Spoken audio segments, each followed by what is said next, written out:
মানে অনেকেই কিন্তু ওই ভাই যে সুন্দর করে কেকটা ঢেকে রাখছে, হ্যাঁ, যেহেতু এটা রাস্তার সাইড। আমি চাই না যে আপনার বিজনেসটা নষ্ট হোক। আপনাকে আমি জাস্ট একটু সচেতন করি যে কেকটা মনে হয় প্লাস্টিকের কোনো কিছুতে একটু ঢেকে রাখলে সব থেকে বেটার হয়। কারণ যেটাতে ঢাকবেন যাতে দর্শক দেখতে পারে, তারা চয়েসও করতে পারবে, আপনার খাবারটাও নিতে পারবে। তার মানে কি আপনার খাবারটাও সেফ থাকবে, আপনার কেকগুলো অনেক সুন্দর লাগবে। না, কারণ আমি বলি এখানে যখন আমি ফার্স্ট যখন আসছি তখন হচ্ছে আমি কারোর কেক ঢাকা দেখি, যেটা সত্যি কথা।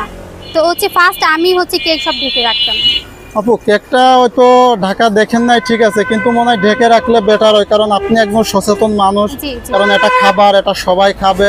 আপনি একটা ভালো জিনিস বিক্রি করলেন, সেটা খেয়ে যদি কারোর যদি সমস্যা হয় তাহলে তো বলবে যে আপুর দোকানের কেক খায় আমার সমস্যা হয়েছে। তো সামাজিক সচেতনতা বোধটা বৃদ্ধি করে আপনি কেকটা ঢেকে রাখলে সেটা বেটার হবে। এমনকি আপনার দোকানে আরো বেশি বেচাকেনা হবে, যে আপনি সামাজিকতা বজায় রেখে কেক বিক্রি করতেছেন, সেটার উপর কোনো ময়লা পড়বে না, কোনো কিছু পড়বে না। তাহলে কি কাস্টমার কিন্তু আরো বেশি আপনার দোকানে আসবে, যে আপনারটা অনেক ক্লিন আছে, অনেক ফ্রেশ আছে। তো এটা দর্শকদের জন্য আপনি কি বলতে চাচ্ছেন?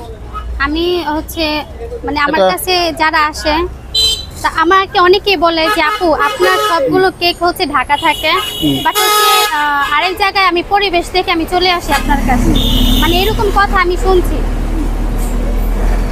যেটার জন্য আমার কাছে আরো ভালো লাগছে। হ্যাঁ, এই যে ঢেকে রাখলেও কিন্তু দেখেন কি সুন্দর, মানে আপনাদের সৌন্দর্য তো নষ্ট হচ্ছে না, দেখছেন, বরং এই যে ময়লা থেকে আপনার কেকটা সেফ থাকতেছে। এটা হচ্ছে সাধারণ জনতা চায় যে সে একটা ভালো পণ্য কিনে খাক বা ময়লা মুক্ত জিনিস খাক, এটা কিন্তু সবাই চায়। আর হচ্ছে আমি দর্শকের উসিলায় একটা কথা বলতে চাচ্ছি, অনেকে এসে হচ্ছে আমাকে পায় না, যেটার জন্য অনেকে চলে যায়। তো হচ্ছে আমি যদি না থাকি হচ্ছে আমার বড় আপুকে সবাই চিনে রাখেন। বর্তমান আমি যদি না থাকি তাহলে আপুর কাছে আমি আরেকটা জিনিস দেখাই দিই, অনেকে আপনাদের দোকানগুলো চিনে না। হ্যাঁ, ওই যে নির্বাচনী যে ভবনটা, জি, নির্বাচনী ভবনের অপোজিট প্রান্তে হচ্ছে আপনাদের দোকান, তাই তো? জি। তাহলে আপু এরপরের থেকে কি কেকগুলো ঢেকে রাখবেন? ইনশাআল্লাহ আমি শুরু থেকে কেক ঢেকে রাখি, আরো চেষ্টা করব। ঠিক আছে, আপনাকে অসংখ্য ধন্যবাদ আমাদের সাথে থাকার জন্য, অসংখ্য ধন্যবাদ।